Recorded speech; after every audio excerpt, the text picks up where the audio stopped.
Olá, meu nome é Maria Clara e hoje eu vim falar um pouquinho do trabalho Efeitos do Fogo na comunidade de médios e grandes mamíferos em uma savana neotropical. Bom, o cerrado é um ambiente savânico que tem o fogo como um dos fatores determinantes para as diferentes fitofisionomias que o bioma apresenta. A combinação de fogo natural, incêndios de origem antrópica e as queimadas controladas do Programa de Manejo Integrado de Fogo cria ambientes pirodiversos, que formam mosaicos de áreas com diferentes regimes de fogo, que é um exemplo que a gente tem nessa segunda imagem, né, que dá para ver que tem uma área mais queimada aqui mais próxima do observador e uma área que não foi queimada, que está mais verdinha, mais ao fundo. Isso pode resultar em uma alta biodiversidade após eventos de fogo por conta das diferentes respostas que as espécies ali presentes vão apresentar. Essas respostas podem também estar relacionadas aos diferentes nichos ocupados pelas espécies.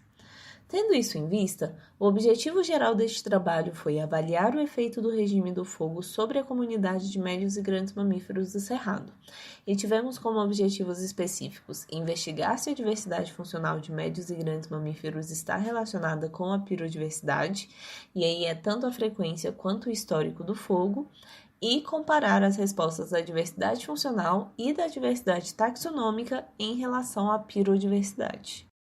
Para isso, nós coletamos os dados no Parque Nacional Chapada dos Veadeiros em pontos de diferentes fitofisionomias e históricos de fogo por conta do manejo integrado. E aí esses pontos são esses pontos pretos que aparecem na figura 1. Foram instaladas 60 armadilhas fotográficas próximas a rastros de mamíferos e os registros desses grupos foram analisados e classificados para obtenção da riqueza e da diversidade funcional, além da diversidade taxonômica.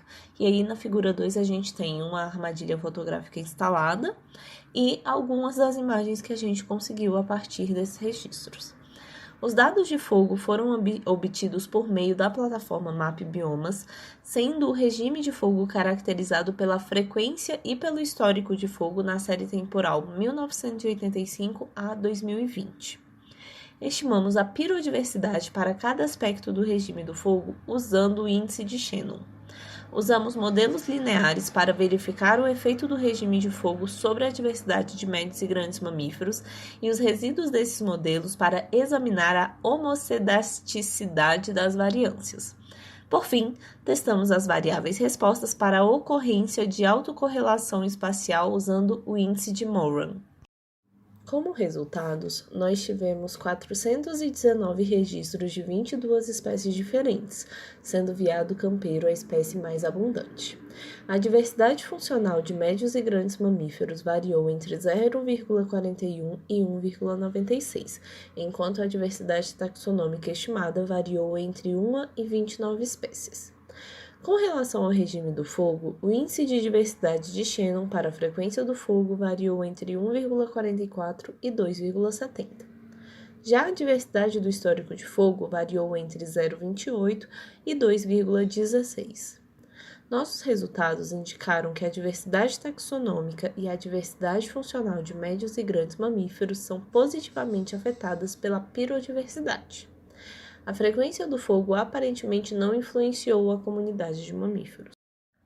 Assim, os nossos resultados mostraram que, de fato, a pirodiversidade propicia a biodiversidade local de mamíferos. O aumento da diversidade funcional pode estar associado à exploração de características de áreas recém-queimadas e com o aumento de nichos possíveis que um mosaico de áreas queimadas e não queimadas podem formar. Apesar disso, a hipótese de pirodiversidade gera biodiversidade nem sempre é corroborada por estudos científicos. Portanto, mesmo com o potencial de promoção da biodiversidade, é essencial que os estudos sobre a área e as comunidades ali presentes sejam feitos para que eventos de fogo não tenham um efeito contrário do esperado. A formação de mosaicos de áreas com diferentes históricos de queima aparentemente é positiva, mas deve ocorrer de forma planejada, como tem ocorrido em unidades de conservação brasileiras nos últimos anos.